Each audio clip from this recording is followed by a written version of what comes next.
Sinceramente, unha comparecencia que se realiza ante o Rexistro Civil correspondente con a certificación do lugar de nacemento desta está escrita persona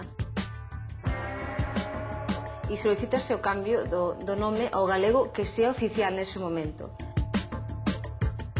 Realiza automáticamente por Rexistro Civil compareciente mediante un trámite moi sinxelo e posterioridade será o cidadán que se ten que preocupar de acompañar ese cambio do nome oficialmente realizado aos distintos organismos oficiais onde sexa necesario como pasaporte, DNI, organismos oficiais, fiscais, etc.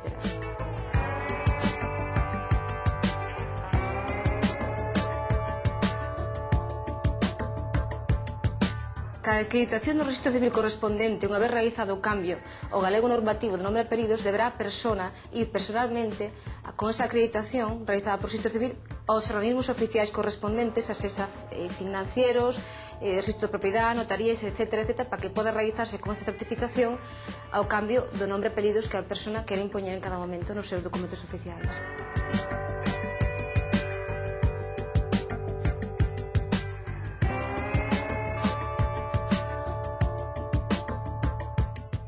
Ben falado. Que é o que está enriba de nós que uns días é azul e outros está cheo de nubes grises? O ceo. Cando facemos lume na lareira, que sae pola cheminea? Fume. Ves como sabes? O mes de xaneiro é o mes no que o refraneiro di que están en comida a faneca, a pescada, a raia, a solla. A solla de xaneiro vale carneiro.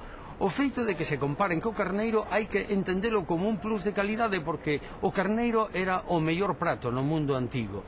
Pensen que no Quixote, para decir que Don Quixote non é un home de moitos recursos, Cervantes escribe que tiña unha olla algo máis de vaca que carneiro.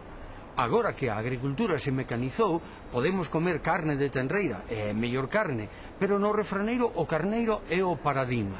Por iso tamén se di, a berza de xaneiro vale carneiro. Claro que podemos engadir humorísticamente se lles bota o que hai no fumeiro. Abur.